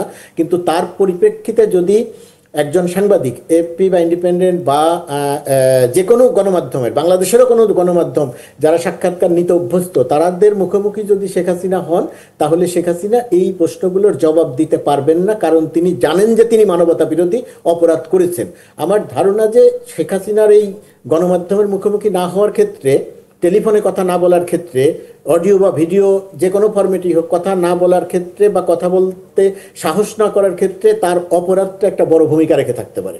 জি, আপনার কোনো যদি প্রশ্ন থাকে মুর্তজা ভাইয়ের কাছে, বা একটু অ্যাডও করতে চাই। উনি যা বলছেন এটা অ্যাকচুয়ালি ঠিক বলছে, বরং আমি জিনিসটা একটু করি, যেহেতু আমার নিজেরও পিআরের সাথে একটা রিলেশন ছিল এত বছর, সো এই টাইমিংটা করা যায়। আমি চাইলে, উনি এমন একটা জায়গায় আছে, এবং মুর্তজা ভাই হয়তো এগ্রিও করবে, যে তিনটা ইন্টারভিউ যে ছাপা হয়েছে, অ্যান্সারগুলো কিন্তু অলমোস্ট সিমিলার। সো আমার মনে হচ্ছে যে জিনিসটা যথেষ্ট পরিমাণ ভেটেড, এবং যে জিনিসটা যথেষ্ট পরিমাণ আর্টিকুলেটেড ভাবে জিনিসটা সাজানো হয়েছে। দেখেন, আমি এটা অ্যান্টিসিপেট করছিলাম। আমি তো বরং বলবো যে এই যে আমরা ইলেকশনের দিকে যাচ্ছি, এটা প্রথম চাল। উনি মুখটা খুললেন, উনি এই যে শুরু হলো আর কি, উনার স্ক্রিপ্টার ইয়েটা শুরু হলো। সো আমি এখন এটা আসলো, আমাদের চোখের সামনে আসলো, আমরা এখন এটা দেখবো যে উনি কি করতে পারে। কিন্তু আমার মনে হয় না যে এইটা উনি যাই বলেছে কিনা, এটা গ্রহণযোগ্যতা কতটুকু আছে সেটা নিয়ে আমার একটা বড় প্রশ্ন আছে আর কি। কারণ ইউএন দ্বারা কিন্তু উনি যে অ্যাট্রসিটিস গুলো করেছে সেটা অলরেডি স্টাবলিশড। সো উনি বলতেই পারে চাইলে, কিন্তু এখন কথা হচ্ছে যে এটা এখন আমাদের দিক থেকেও, বাংলাদেশের দিক থেকেও আমার মনে হয় একটা আমাদের ফরেন মিনিস্ট্রির সাথে এখন, যেহেতু তাকে একবার বলা হয়েছে, চিফ অ্যাডভাইজার নিজেই বলেছে যে উনি নরেন্দ্র মোদীকে বলেছেন যে শি শুডন্ট গিভ ইন্টারভিউজ। তো এটা যখন না হলো, এটা এখন একটা, আমার কাছে মনে হয় যে একটা একটা ইন্টারন্যাশনাল রিলেশনের দিক দিয়ে এখন আমাদের কথা বলতে হবে, এটাও একটা জায়গা আছে। আমি এখানে আরেকটু যোগ করি যে এই যে পালিয়ে যাওয়া বাংলাদেশ থেকে পলাতক শেখ হাসিনা যে কথাগুলো বললেন আন্তর্জাতিক অঙ্গনকে জানানোর জন্য, আমি বিশ্বাস করি, এবং আমি যখন এইখানে ওয়াশিংটন ডিসি বা এই অঙ্গনের লোকজনের সঙ্গে কথা বলি, গুরুত্বপূর্ণ মানুষের সঙ্গে যখন আমরা কথা বলি, বা আমাদের কাছে যারা জানতে চান, শেখ হাসিনার এই কথাগুলো আসলে কোনো রকম কোনো বিশ্বাসযোগ্যতা নাই। আন্তর্জাতিক গণমাধ্যম থেকে শুরু করে শক্তিশালী দেশগুলোর যারা পরিচালনা করেন, তাদের কাছে শেখ হাসিনার যে মানবতা বিরোধী অপরাধ, জাতিসংঘ দ্বারা স্বীকৃত যে অপরাধ, এই অপরাধগুলোর সম্পর্কে তারা মোটামুটি পরিষ্কারভাবে অবহিত। তারা জানেন, তারা শুধু বাংলাদেশ সরকারের থেকে নয়, বাংলাদেশের গণমাধ্যম থেকে নয়, আন্তর্জাতিক গণমাধ্যম থেকে নয়, তারা তাদের নিজস্ব প্রতিনিধিদের মাধ্যমে, নিজস্ব সেটআপের মাধ্যমেও তারা প্রকৃত তথ্য, জুলাই অগাস্ট মাসে শেখ হাসিনা কি করেছিল, কি পরিমাণ বর্বর নির্মম নিষ্ঠুর আচরণ করেছিল, এইগুলো তথ্য প্রমাণ সবই তাদের কাছে আছে। সুতরাং শেখ হাসিনা এখন আন্তর্জাতিক অঙ্গনে কথা বলে আন্তর্জাতিক বিশ্বকে প্রভাবিত করবেন, বা আওয়ামী লীগকে একটা নিষিদ্ধ ঘোষিত কার্যক্রম, নিষিদ্ধ ঘোষিত আওয়ামী লীগের প্রতি কোনো সহানুভূতি তৈরি করবেন, শেখ হাসিনা বিরুদ্ধে যে মামলা চলমান আছে সেই চলমান মামলাগুলো প্রভাবিত হবে ইত্যাদি, বা নির্বাচন কোনো প্রশ্নের মুখে পড়বে, তিনি নানা চেষ্টা করবেন। কিন্তু আমার কাছে মনে হয় না যে আন্তর্জাতিক বিশ্বে শেখ হাসিনার বা আওয়ামী লীগের কোনো রকম কোনো গ্রহণযোগ্যতা আছে যে তারা এই সমস্ত কথা বলে এটাকে প্রভাবিত করবে। তাহলে কেন বলছে এই কারণে, যেহেতু তার আর কোনো কিছু করণীয় নাই, সে সামাজিক যোগাযোগ মাধ্যমে কথা বলছে, ওইখানে তো শুধু বিষোদ্গার করছে, মানুষকে তুচ্ছ তাচ্ছিল্য, গালি, যে শব্দগুলো আমরা মুখে আনতে পারবো না সেই শব্দগুলো শেখ হাসিনা বলছে, শেখ হাসিনার লোকজন বলছে। তো এগুলোর যেহেতু কোনো লাভ হচ্ছে না সোশ্যাল মিডিয়ায় কথা বলে, এখন সে আন্তর্জাতিক মিডিয়ায় কথা বলে মনে করছে হয়তোবা লাভ হতে পারে, হয়তোবা নির্বাচনে তার দলের অংশগ্রহণের সুযোগ পাওয়ার ব্যাপারে আন্তর্জাতিক বিশ্ব চাপ দিবে। কিন্তু আমার কাছে মনে হয় না যে ইউরোপের বা উত্তর আমেরিকার বা অন্য কোনো দিকের একমাত্র ভারত ছাড়া, পার্শ্ববর্তী দেশ ছাড়া আর কেউ তার ব্যাপারে কোনো সহানুভূতি আছে, তার পক্ষে থেকে কোনো কথা বলবেন এরকম কিছু মনে হয় না। কিছু আন্তর্জাতিক সংগঠন কথা বলছেন, তারা হয়তো সামনেও কথা বলবেন, কিন্তু আন্তর্জাতিকভাবে শক্তিশালী কোনো দেশ তার পক্ষে অবস্থান নিবে এই সমস্ত কথা বলার সেই ভিত্তিটা বর্তমানে নাই, সামনের সময়টাও থাকবে না, যতদিন পর্যন্ত শেখ হাসিনার এই মানবতা বিরোধী অপরাধের বিচার হয় এবং যতদিন পর্যন্ত না তিনি যদি এমন হয় যে তিনি যদি বাংলাদেশের মানুষের কাছে গণহত্যার জন্য, মানবতা বিরোধী অপরাধের জন্য মাপ চান, ক্ষমা চান, তা স্বীকার করে নিয়ে, তাহলে হয়তো বাংলাদেশের মানুষ বিবেচনা করতে পারে যে তাকে ক্ষমা করা যায় কিনা। কিন্তু ক্ষমা চাইলেই আন্তর্জাতিক বিশ্ব বলবে না যে তুমি 2000 মানুষ হত্যা করেছো, জাতিসংঘ দ্বারা স্বীকৃত 1400 মানুষ হত্যা করেছো, তোমার ছেলে অর্থাৎ হাসিনার ছেলে জয় স্বীকার করেছে যে 800 হত্যাকাণ্ড হয়েছে। সেই 800 হত্যাকাণ্ডও যদি ধরি, এই 800 মানুষ হত্যাকাণ্ড একদিন শেখ হাসিনা ক্ষমা চাইবে আর আন্তর্জাতিক বিশ্ব বলবে যে না তিনি তো ক্ষমা চেয়েছেন, তাকে মাফ করে দেন, এরকম প্রেক্ষাপট পৃথিবীতে নাই। সুতরাং শেখ হাসিনার এই সাক্ষাৎকার বা এগুলো নিয়ে আসলে অতিরিক্ত গুরুত্ব দিয়ে আলোচনা করার কিছু নাই। সে যে প্রতিদিন সামাজিক যোগাযোগ মাধ্যমে বিষোদ্গার করছে, এটা সেই বিষোদ্গারেরই একটা অংশ। হ্যাঁ না, কিন্তু গুরুত্ব তো পাচ্ছে, মানে বিভিন্ন জায়গায় তো এটা নিয়ে আমরাও আলোচনা করছি, সামনে আরো আশঙ্কা করেন কিনা পাচ্ছে দেখেই আমি বলছি গুরুত্ব না দিলে ভালো এই কথাগুলো। জি, মানে কিন্তু সামনে আরো আশঙ্কা করেন কিনা এরকম কথা বলার? জি, মানে উনি এরকম মানে আরো গণমাধ্যমে আরো সক্রিয় হয়ে যাওয়ার আশঙ্কা করেন কিনা বা দেখেন কিনা? গণমাধ্যমে সক্রিয় হলে তো কোনো সমস্যা নাই। উনি ভারতে অবস্থান করে সকল রকমের সুযোগ সুবিধা নিয়ে যেটা করবেন, যেটা নিয়ে আমার আশঙ্কা আছে, সেটি হচ্ছে নির্বাচনকে কি করে ঠেকানোর একটা প্রচেষ্টা তিনি করবেন। সেইটার প্রচেষ্টার অংশ হিসেবে এক ধরনের বিশৃঙ্খলা করার চেষ্টা করবেন। ওই যে তিনি সামরিক বাহিনীকে উস্কানি দিচ্ছেন, নিজের দলের নেতাকর্মীদের বলছেন যার যা আছে সেটা নিয়ে ঝাঁপিয়ে পড়তে বলছেন, এক ধরনের যুদ্ধ পরিস্থিতি তৈরি করতে বলছেন। এই জায়গাটিতে আমাদের অর্থাৎ সরকারকে অনেক বেশি সতর্ক থাকতে হবে, আইন শৃঙ্খলা রক্ষাকারী বাহিনীকে অনেক বেশি সতর্ক থাকতে হবে। নানা রকমের নাশকতামূলক কর্মকাণ্ডের সঙ্গে সম্পৃক্ত হবে নিষিদ্ধ ঘোষিত কার্যক্রম, নিষিদ্ধ ঘোষিত আওয়ামী লীগ। এই কথা বলার চেয়ে আমি ওই জায়গাগুলো নিয়ে বেশি গুরুত্ব দিতে অনুরোধ করব। আমি মুর্তজা ভাইয়ের সাথে একটা জিনিস অ্যাড করবো। একটা মুর্তজা ভাই জিনিসটা খেয়াল করছেন, সেটা হচ্ছে যে উনি ঠিক হাসিনা কিন্তু অনেক জায়গায় যে উস্কানি দিচ্ছে, কিন্তু আজকে রয়টার্স উনি বলছে উনি কিন্তু দেশে আসছে না। সো উনি যে এত কথা বলতেছে তার কিন্তু এখনো পর্যন্ত দেশে আসার মানে এটা তার ফলোয়ার্সদের জন্য এটা কি পরিমাণ ডিসঅ্যাপয়েন্টমেন্ট হওয়া উচিত যে এত কিছু হচ্ছে কিন্তু সে আজকে স্পেসিফিকলি গণমাধ্যমে বলে দিল যে তার দেশে আসার কোনো প্ল্যান নেই। মানে এটা বোঝা যায় যে সে কি অবস্থায় আছে। মানে তার আমার মনে হয় না যে ওই ফ্রন্ট ফুটে আসার কোনো চান্সই আছে। মানে এটা একটা হাস্যকর জায়গায় পরিণতি হতে যাবে আর কি। আমি এটার জন্য বললাম যে সে প্রথম দাওটা দিল, এটা আরো হাস্যকর হবে সামনে। আমার মনে হচ্ছে সে হয়তো আরো কয়েকটা ইন্টারভিউ দিবে, কিন্তু এটাকে এত মানে এটাকে আমরা হালকা ভাবেই দেখতেছি কিন্তু এখনো পর্যন্ত। অনেক ধন্যবাদ অপূর্ব জাহাঙ্গীর এবং গোলাম মুর্তজা। জি মুর্তজা ভাই কিছু দুটি কথা বলে শেষ করি। এক নম্বর কথা, সে যেহেতু মানবতা বিরোধী অপরাধ করেছে, মানুষ হত্যা করেছে, তার নামে মামলা চলছে, তার ওই সাহস নাই যে দেশে এসে মামলা মোকাবেলা করবে। দুই নম্বর ব্যাপার যেটা যে শেখ হাসিনার দেশে আসবে, শেখ হাসিনা যেটা বলেছে যে অনির্বাচিত সরকারের অধীনে সে দেশে ফিরবে না, একটা নির্বাচিত সরকারের অধীনে এই জাতীয় একটা কথা বলেছে। তো ফেব্রুয়ারিতে নির্বাচন, সেই সময় একটা নির্বাচিত সরকার আসবে, তো তখনও তো সে দেশে ফিরে আসতে পারে। সে কি আসবে ফিরে? সে ফিরে আসবে না, কারণ সে মানবতা বিরোধী অপরাধ করেছে। সে এটাও অ্যাড করছে যে তার কোনো প্ল্যান নাই। ওই সেন্টেন্সটা আছে যে he doesn't have any plan to come back to the country। নাই, দেখেন শেখ হাসিনা বাংলাদেশের মানুষ নিয়েও চিন্তিত নয়, শেখ হাসিনা আওয়ামী লীগের নেতাকর্মী নিয়েও চিন্তিত নয়। শেখ হাসিনা সবচেয়ে খুশি হবে এখন দেশের ভেতরে আওয়ামী লীগের নেতাকর্মীরা যদি নির্যাতিত হয়, সে তখন আন্তর্জাতিক বিশ্বকে বলতে পারবে এই দেখো আমার দলের নেতাকর্মীদেরকে মারা হচ্ছে বা নিপীড়ন নির্যাতন করা হচ্ছে। শেখ হাসিনার এই উস্কানির, শেখ হাসিনার এই বক্তব্যের মূল লক্ষ্য হচ্ছে দেশের ভেতরে থাকা আওয়ামী লীগের নেতাকর্মীরা যাতে বিপদে পড়ে। আওয়ামী লীগের নেতাকর্মীরা এটা বুঝতে পারবে কিনা আমি ঠিক নিশ্চিত নই। অনেক ধন্যবাদ গোলাম মুর্তজা এবং অপূর্ব জাহাঙ্গীর যুক্ত হবার জন্য ৭১ জানায়। দর্শক আপনাদেরকেও ধন্যবাদ জানাচ্ছি। আগামীকাল একই সময় দেখার আমন্ত্রণ জানিয়ে রাখলাম, সঙ্গে পাবো আশা করি।